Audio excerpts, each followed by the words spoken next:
आप सभी का मंगल हो। नमस्कार।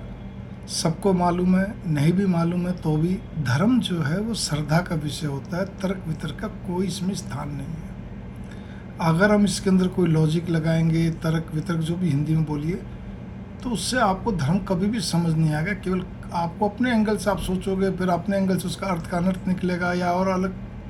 तो इसलिए इस चीज़ पर गौर करें। धर्म को समझने के लिए धर्म शास्त्रों का अध्ययन बहुत ज़रूरी है, गहराई से ज़रूरी है। और ऑथेंटिक प्रेस से जो किताबें छपती हैं, जैसे गीता प्रेस तो है ही है। इस खाली आप इसी के सारे ग्रंथ पढ़ लीजिए ना, उपनिषद क्या कहते हैं, पुराण आदि सब पढ़िए, और भी बहुत सारे ग्रंथ हैं। आपका जीवन बीत जाएगा इनकी पुस्तकें पढ़ते पढ़ते, धर्म ग्रंथ का अध्ययन करते करते। उसको खाली एक लाइन यूँ नहीं कि आप बस पढ़ते जा रहे हैं, वो तो बहुत जल्दी ख़त्म हो जाएगा। लेकिन हर चीज़ का भावार्थ को, अर्थ नहीं भावार्थ को समझते हुए। वर्ण ऐसा है, जैसे मेरे पिताजी कहा करते थे कि श्रीमद् भगवत गीता को जितनी बार आप पढ़ोगे, चाहे उसका एक श्लोक आप कई बार पढ़ लो, तो अलग अलग अर्थ निकले। मतलब प्रत्येक 700 श्लोक के 700 बार अर्थ निकलेंगे।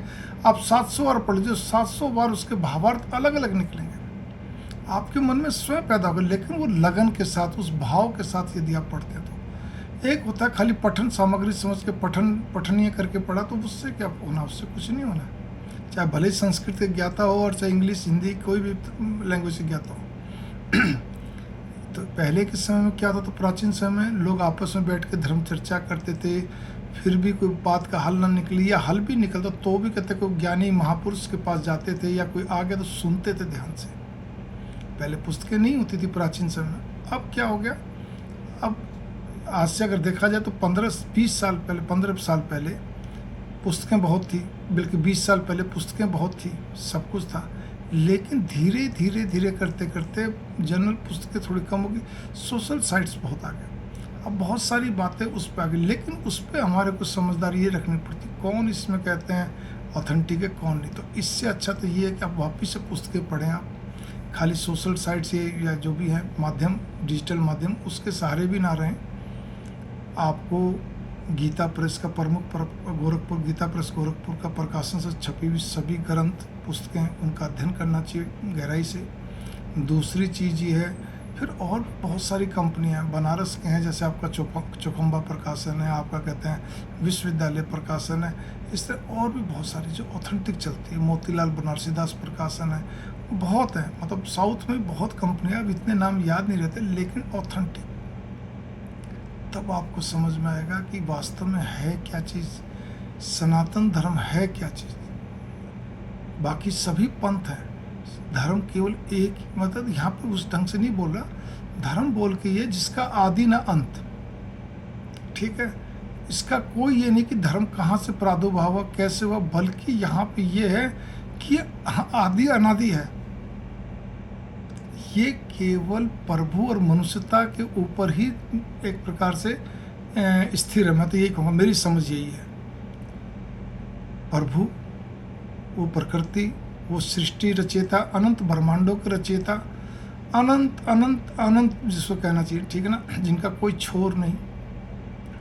वो प्रकाशमान, वो कहते चेतन, जिसको हम अपने भावों से अपने ही रूप में देखते हैं, क्योंकि वो हमें पसंद आता है, ठीक है ना। अब आप अगर उनके प्रकाश पे गौर करो, आप सूर्य जी को देखेंगे तो सूर्य भगवान भी क्या कहते हैं, आप नहीं देख पाते हो, ठीक है ना। कुछ सेकंड के लिए भली आंख खोल के देख लो, वो आंख फिर टिम टिम करने लगती है। तो उनका प्रकाश तो कई सूर्यों को बराबर, हजारों सूर्यों के बराबर है। भाव मेरे यहाँ पर यह आता है कि वो फिर हम उसको निराकार न देख के साकार रूप में देखते हैं, अपने ही जैसे इंसान के रूप में चेहरे मोहरे देखते हैं, उसमें तेजस्विता देखते हैं, सारी चीज़ें। यहाँ पे ये बात हुई। अब आती है मनुष्यता के ऊपर। जो मनुष्यता, इंसानियत के नाते जो भी अच्छे गुण हैं, जो अच्छे भाव हैं, उस पर ही धर्म टिकता है।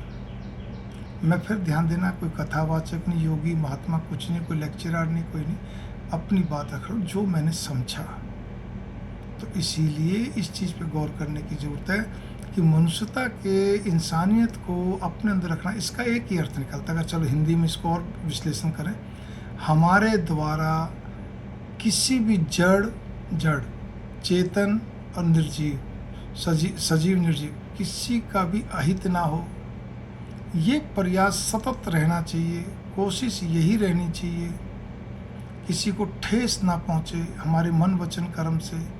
तब तो आप इंसानियत के नाम पे अच्छे इंसान हो, सच्चे इंसान हो, इसमें कोई शक नहीं है। हमारे भाव हमेशा अच्छे रहें। ठीक है, हमें हमारे कोई बहुत चोट पहुंचा रहा है, बहुत सारी चीज़ें, हमें क्रोध भी आ रहा है, फिर ध्यान देना आपको उससे बचाव के सारे तरीके आपको अगर आपको अपनाने चाहिए। क्योंकि कर्म ये भी तो बोलता है ना, श्रीमद् भगवद गीता का सिद्धांत भी ये भी बोलता है ना, आपको क्या कहते हैं, अब पानी नाक से ऊपर हो जाए तो आपको कोई भी कोर्ट केस करना हो या कोई पंचायत करनी हो, सारे करने चाहिए। आपस में हर तरह के सुलह के रास्ते वो करना चाहिए। लेकिन मन ही मन में इतना उससे द्वेष रखने लगो, उसके बारे में, उसके परिवार का कुछ तो बताओ, एक इतना गंदा गंदा सोचो, तो वो आपका धर्म नहीं है, मेरा धर्म नहीं है, किसी का भी धर्म नहीं। धर्म का अर्थ यही है जो मैंने समझा। बाकी ठीक है ना, इस चीज़ पे गौर करो। धर्म इसको बोलते हैं, तो हमारा सनातन धर्म इसी पे ही टिका हुआ है और किसी भी। तो इसलिए बताया जाता है आप अपना आजीविका का साधन भी अपनाएं, उससे उस कर्मठता से मुंह नहीं मोड़ें। ठीक है, आपको गृहस्थी बसानी है, सब कुछ है, सारी चीज़ें, उस आजीविका के साधन को निभाते हुए, उस कार्य को पूर्ण करते हुए, परिवार को बढ़ाते हुए, परिवार को उनके समाज, देश धर्म समाज के लिए जो भी अच्छे से अच्छा कर सकते हो करते हुए, साथ साथ में हर चीज़ प्रभु को समर्पित करते चले, प्रभु को क्या कहते हैं, अर्पित करते चले। भगवान जी ये आप कर रहे, हे देवी माँ, हे हनुमान जी, हे अप्पा जी, हे कार्तिकेय जी, मतलब राम जी, श्याम जी, जो भी राधा में, ये आप ही करवा रहे हो, आप ही सब कुछ कर रहे हो। ये आप इस इधर से उधर जा रहे हो, उधर से उधर जा रहे हो, आप कोई काम कर रहे हो, गाड़ी चला रहे हो, सब्जी ला रहे हो, फल, मतलब कुछ भी कर रहे हो भाई, यात्रा करो, ऑफिस में इस कमरे से, बस मन मन में एक चीज़ होनी चाहिए, ये भगवान जी, मतलब मैं भगवान जी शब्द बोल रहा हूँ, उसमें फिर आप कोई भी आपको जो भी मन पसंद है देवी देवता, उसका ये आप करवा रहे हैं, आप ही सब कुछ कर रहे हैं, ये आपके द्वारा ही हो रहा है, आपको ही अर्पित है, आपको ये भाव बस ये होनी चाहिए। और बनती कोशिश, प्रयास ये रहे कि इसमें और गहराई से जाने का अर्थ यही है, तब धर्म में और मजबूती आ जाती है आपके अंदर, जब आप जपा जप का अभ्यास शुरू कर दें। कई बार बता चुका हूँ, जो मैं करता हूँ, आज मैं सारी बात वही कर रहा हूँ, जो मैंने समझा, जो मैं कर रहा हूँ, इससे ज़्यादा ज़रूरत भी नहीं ना, क्योंकि भक्ति भाव का बढ़ना जरूरी है। और भक्ति भाव बढ़ने के लिए आपके एक कॉमन व्यक्ति क्या करता है, वो मेडिटेशन जिसको हम ध्यान बोलते हैं, उसका सहारा लेता है। वो क्या कहते हैं, पाठ पूजा का सहारा लेता है। चलो पाठ पूजा तो कॉमन चलता है, 2 टाइम की जोत बत्ती है ना, उसके साथ जो भी पाठ पूजा है, लेकिन साथ साथ में थोड़ा बहुत जब भी कर लेते हैं। लेकिन नहीं, भाव ये है कि हर कार्य भगवान को समर्पित, मानसिक तौर पे अर्पित करते हुए, या उनको इच्छा पूर्ति, समस्या का निवारण उन पे छोड़ते हुए, फिर बार बार नहीं बोलना, साथ साथ में जपा जप का अभ्यास करना। जब हम किसी से बात नहीं कर रहे हैं, लिख नहीं रहे हैं, पढ़ नहीं रहे हैं, बोल नहीं रहे हैं, तो हमारा जाप चलते रहना चाहिए अपने मनपसंद भगवान जी का।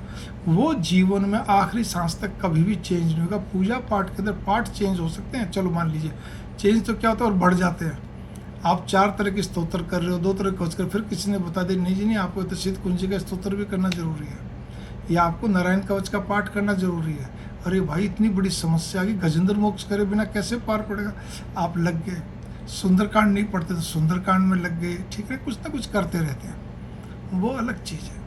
लेकिन जाप एक ही रहेगा, आपके मन पसंद भगवान जी का, जिसके प्रति भी आपकी श्रद्धा या मन आपको जाता है, ठीक है ना। आप जैसे आप राम राम राम राम राम राम चलते फिरते उठते बैठते कर रहे हैं, वो कब रुक, या कोई भी जाप वो कब रुकेगा, जब क्या कहते हैं आप किससे बात कर रहे हैं, लिख रहे हैं, पढ़ रहे हैं, बोल रहे हैं, तो रुकना नहीं चाहिए। मेडिकल साइंस का नियम है, जिस चीज़ को हम बराबर याद करते हैं वो हमारे मन मस्तिष्क में बैठ जाता है। कैसे मालूम पड़ता है मन मस्तिष्क में बैठ गया, जब रात को भी नींद खुलती है, चलता मिलता, संडास और टॉयलेट के अंदर बैठते तो रुकता नहीं है। बस ये पहचान है। अब इसका प्रभाव क्या पड़ता है, जब ये अंदर 3 से 6 महीने के अंदर एक जाप या कोई भी चीज़ याद करते हैं, हमारे मन मस्तिष्क में बैठ जाता है, बस जाता है। हमें कैसे मालूम पड़ता है, जब क्या कहते हैं हमारे को अंदर से प्रफुल्लित, हम अपने आप को महसूस करें, आनंदित रहें, हमेशा अच्छे में, मतलब प्रफुल्लित रहें। जो कल तक हमारे तनाव बहुत बनता था, छोटी छोटी बात को लेकर हम उद्वेलित हो जाते थे, मतलब एकदम से आवेशित हो जाते थे, इसी प्रकार से जिसको कहना चाहिए दिल उठा के दिमाग खराब करने लगते थे, वो सब चीज़ खत्म हो जाती है, न्यूनतम हो जाती है, आगे चल के ख़त्म भी हो जाती है, अभ्यास जितना बढ़ेगा। और घर सारा राम में, या जो भी अयप्पा में, या कहते हैं राधा में, सीता में, जो भी आप नाम लेते हैं, गणपति में हो जाता, सारी चीज़ होती है, ठीक है। तो इस चीज़ पे गौर करके चलिए कि हमें क्या कहते हैं, बस यही करना। तो आपको किसने मना करा? आजीविका का भी कार्य करिए, सब कुछ। भाव हमारे अच्छे होने चाहिए, भाव अच्छे करके यही है। ठीक है, हम लोग क्या करते हैं, एक मतलब इसमें एक और भी चीज़ है कि जी हम तो करते हैं जी, 2 घंटे कर लिया जी, जाप कर लिया जी। अरे भाई, ये लगातार एजप अजब की बात आपको पहचान बता दी। ये जो है ना, आगे चल के ये भी ख़त्म हो जाता है। जब बहुत ज़्यादा भक्ति बढ़ती है तो फिर क्या कहते हैं, ये भी ख़त्म हो जाता है, ध्यान तो उसी में लोप हो जाता है। ठीक है ना, फिर भक्ति भाव में आदमी रहता है, वो जो भी कुछ कर रहा है भगवान का कार्य समझ कर, उसको किसी से कोई विशेष मतलब नहीं है, ज़्यादा नहीं है। मेरे पिताजी, फिर मैं कहूँगा हर एक के पिताजी पूज्य होते हैं, लेकिन जो मेरे पिता को जानते उनको मालूम था कि वास्तविक में वो एक विरक्त भाव वाले, एक अत्यधिक जिसको कहना चाहिए ना, मतलब वीतरागी तत्व क्या कहते हैं, जिसको कहते हैं पूरा ज्ञान तत्ववेता। ठीक है, एक दूरदर्शी महापुरुष थे। तो इसीलिए उनसे जो समझा, जो जितना शास्त्रों का अध्ययन जो भी कर रहा हूँ मैं। लेकिन अब ये कहते हैं कि आपका निचोड़ बताओ। इस वीडियो में नहीं, मैं पहले ही बोल चुका हूँ, लेकिन पूरा मेरा निचोड़ है। अंतोगत्वा भक्ति भाव ही सर्वोपरि है, उसके आगे ज्ञान वैराग्य भी कुछ नहीं है। ज्ञान वैराग्य लंगड़ा है, अंधा है, बिना भक्ति के। बस मैं तो इतना ही जानता हूँ। कभी भी किसी महात्मा के पास जाओ, कोई प्रश्न नहीं करो, कोई कुछ बहुत अत्यधिक हो तो करो गहरा गूढ़ विषय पे, अगर आपकी समझ है तो। लेकिन नहीं तो नहीं, जिसकी आपको पुष्टि चाहिए, या फिर भी आप समझ के भी इसमें कुछ ना कुछ आपको अप्रूवल चाहिए, शायद मैं ठीक हूँ या नहीं, बस इतना, या इसमें कुछ और विश्लेषण। जबरदस्ती पूछना, अपने ज्ञान का प्रदर्शन करना नहीं होना चाहिए। महात्माओं को, संतों का, ज्ञानियों का तो खाली क्या कहते हैं, उनका तेज ही हमारे अंदर आने दीजिए, वो जो बोले ठीक है। ठीक है, इसी प्रकार से जितनी फिर ज्ञान चर्चा है, सारी बातें हैं, वो सब गौण हो जाती। गौण मतलब सब खत्म हो जाता भक्ति भाव में। भारत देश लाखों करोड़ों संतों का देश रह चुका है, और है भी, है और रह चुका प्राचीन काल से, जब से मनुष्य में वो हुआ। आप ये देखिए कि इतने बड़े बड़े संत हुए हैं, उसमें ये नहीं कि सब ने कहते गुरुकुल में जाके क्या कहते शिक्षा दीक्षा ली या कुछ और कुछ लिया। भक्ति भाव से उनके अंदर वो सारी चीज़ें प्रस्फुरित होने लगी, अपना भी उनके अंदर कहते सब चीज़ आ गई। आप देखिए, आप देवराह बाबा को देखिए आप। ठीक है ना, जो पूछो गहरे ज्ञानी ऐसे से बहुत मिलते हैं भाई। आप समझिए, उनको ऑटोमेटिकली भगवान का कहिए इतना बड़ा क्या कहते हैं आशीर्वाद, मतलब एक चमत्कारिक रूप से आप उनसे कोई भी बात समझना चाहते हैं, या उनके मुख से जो निकलता है गहरी चीज़ें निकलती हैं। ऐसे से बहुत हैं। स्वामी रामकृष्ण परमहंस जी, बताइए कौन से गुरुकुल में गए। ठीक है ना, लाड़ी मासे जी एक, ठीक है, वो एक साधारण क्लर्क थे, लेकिन जब जीवन चेंज हुआ, पूर्व जन्म के हिसाब से थे, देवता तो थे वो। ठीक है, योगीराज श्यामाचंद लाड़ी मासे जी की बात कर रहा हूँ, जीवन चेंज हो गया। तो कौन सा उन्होंने वेदों का अध्ययन करा, लेकिन गहरे ध्यान में कुटस्थ एक ध्यान की प्रक्रिया, क्रिया योग का क्या गजब है। मतलब एक एक नाम लूँ, स्वामी विशुद्धानंद सरस्वती जी, आप सोचिए ना, संत कीनाराम जी, गजब गजब। ठीक है ना, अघोर पंथ के गहरे। तो फिर आपको सभी संतों के बारे में जब आप पढ़ेंगे, महर्षि रमन जी, उफ क्या कहना, आनंदमयी माँ का तो क्या कि मैं जितने नाम लूँ उतना ही कम। शरीर एक अलग से भाव पैदा होता है इनको याद कर करके। मैं तो यही कहता हूँ, हे भगवान, बस भक्ति भाव बढ़ाए रखिए। ठीक है, मैं जो एक कार्य करता हूँ मैं, वो मेरे पिता ने मुझे कह रखा, मैं उसको भी नहीं करना चाहता। सच बात तो ये है, मैं कहने को तो डाउजिंग है, लेकिन मैं काउंसलर हूँ 100%। और क्या होता है, क्या बीपी अप डाउन होते हैं, काफ़ी समय से हो रहा था, आवेशित भी होता हूँ मैं। ये तो लोगों का प्यार है कि वो मेरे आवेश को भी स्वीकार करते हैं, क्योंकि मैं स्पष्ट बोलता हूँ कि मेरा यही मानना है 90% काउंसलिंग जो है वो लोगों को काउंसलिंग चाहिए होती है। ज्योतिष का सहारा केवल 10% लोग लेते हैं, जो बहुत भारी आपदा विपदा त्रासदी हो। लेकिन मैं दो टूक बोलता हूँ, स्पष्ट बोलता हूँ, मेरे अंदर कुछ सुरखाव के पढ़ नहीं लगे, मैं कुछ सिद्ध बाबा संत नहीं हूँ, लेकिन साइकोलॉजी से पढ़ा हूँ और भगवान की कृपा है, माता पिता का आशीर्वाद, बहुत अच्छे ढंग से जो दो टूक बोल दिया, आए बाएँ कुछ भी नहीं। तो इसीलिए लोग आते हैं। और मैं फिर कहने जा रहा हूँ, उसमें भी क्या रहता है, पब्लिक डीलिंग जब आप करते हैं तो भक्ति भाव में एक ये पब्लिक डीलिंग भी जो होती है बाधा होती है, क्योंकि हमारा दिमाग फिर वहाँ लगा रहता है।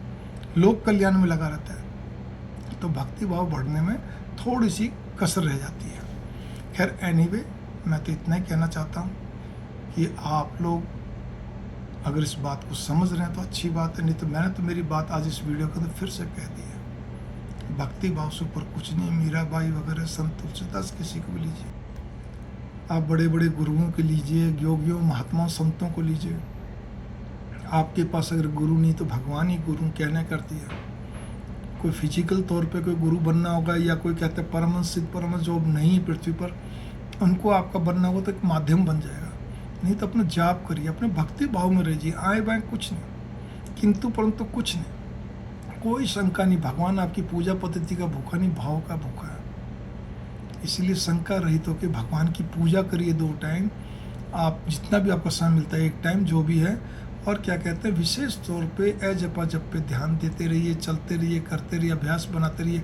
जब हम किसी से बात नहीं करें, लिख नहीं रहे, पढ़ नहीं रहे, बोले, तो हमारा जाप चलता रहना चाहिए। वो कब रुकेगा? जब बात कर रहे हैं, लिख रहे हैं, पढ़ रहे हैं, बोल रहे हैं, अन्यथा नहीं रुकना चाहिए। पहचान आपको बताई दी है, एक दिन वो आपके मन मस्तिष्क में बैठ जाएगा, फिर ना टॉयलेट में रुके, रात को नींद खुले चलता मिलेगा। ये आगे चल के ध्यान, मेडिटेशन, जो भी बात बोलते हैं, जो भी प्रक्रिया, क्रिया, मैं कहता हूँ सभी चीज़, चाहे क्रिया योग हो, चाहे कहते हैं कोई भी ध्यान की अवस्था हो, चाहे आपका रेकी हो, चाहे कुछ भी हो, चाहे आपका कहते हैं ये जपा जप, सब एक जैसे नदियाँ एक समुद्र में जाके मिल जाती, विभिन्न जगह से बहती हुई, वैसे ही सब उसी समुद्र में भक्ति रूपी समुद्र में लोप हो जाएंगी, उसी में मिल जाएंगी। फिर क्या रहेगा? एक महासमुंदर रहेगा। भक्ति भाव से ऊपर कुछ नहीं। आप सब, फिर कह रहा हूँ, श्रीमद् भगवत गीता का सिद्धांत गलत नहीं है।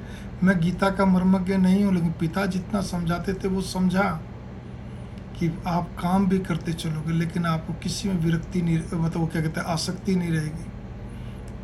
और साथ में कोई आसक्ति को, मोह को, कुछ बस अपना कर्मठता के हिसाब से करो, और प्रभु में सब चीज़ अर्पित करते चल रहे। मंगल कामना, नमस्कार। इसे धर्म बोलते हैं और कुछ भी नहीं है, ठीक है। वो बाकी सब चीज़ आ गया, सभी पे दया करना, करुणा करना, वो सारी बात बिल्कुल ठीक है। हम अपने किसी दूसरे के जीवन में ताका झाकी नहीं करते, ना किसी में दिमाग लगाते हैं, ना और कुछ करते हैं। अपने, मैंने बताया ना, मैं जो काउंसलिंग करता हूँ, अपने रेफरेंस के दौरान में मैं जो भी कुछ बोलता हूँ, कटु, खट्टा, मीठा, तीखा, कड़वा, 2 टुक, जिन व्यक्तियों ने मेरी इस बात को समझा है वो पार गए हैं। यहाँ पे मैं मेरी बात नहीं कर रहा, क्योंकि उनको समझ में आया, ठीक है। मंगल कामना, नमस्कार। भक्ति भाव बढ़ाइए। भगवान आपसे जो करवाना चाहेगा, आप अपना आप करते चलोगे, आपको मालूम भी नहीं पड़ेगा।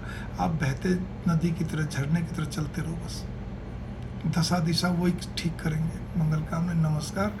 मैं अपने गुरुदेव नीकुली बाबा जी को प्रणाम करते हुए सभी दिव्य आत्मा परमहंसों को प्रणाम करता हूँ। परमहंस तिगड़ाने वाले बाबा जी को प्रणाम करता हूँ। परमहंस योगीराज श्यामाचंद राड़ी मास्टर जी को प्रणाम करता हूँ। परमहंस स्वामी विशुद्धानंद सरस्वती जी को प्रणाम करता हूँ। परमहंस स्वामी रामकृष्ण परमहंस जी को प्रणाम करता हूँ। परमहंस मेरे पूज्य माता पिता को प्रणाम करता हूँ। परमहंस शिरडी साईं बाबा को प्रणाम करता हूँ। परमहंस पूज्य हनुमान प्रसाद पोद्दार जी, सेठ जी, स्वामी जी, राधा बाबा, चारों महापुरुषों को प्रणाम करता हूँ। परमहंस मेरे बड़े बाबू माँ को प्रणाम करता हूँ। परमहंस स्वामी रामतीर्थ जी को प्रणाम करता हूँ। परमहंस गुरुदेव निकुली बाबा जी को प्रणाम करता हूँ। परमहंस महर्षि रमन जी को प्रणाम करता हूँ। परमहंस आनंद माँ को प्रणाम करता हूँ। परमहंस संत कीनाराम जी को प्रणाम करता हूँ। आप सभी को प्रणाम करते, समस्त दिव्य आत्मा परमहंसों को प्रणाम करता हूँ। जगत नारायण भगवान विष्णु भगवान जी को प्रणाम करता हूँ। जगत जननी भगवती गायत्री माँ, लक्ष्मी माँ, सरस्वती माँ, श्री राज राजेश्वरी ललिता माँ, त्रिपुर सुंदरी अंबिका माँ को प्रणाम करता हूँ। प्रणाम।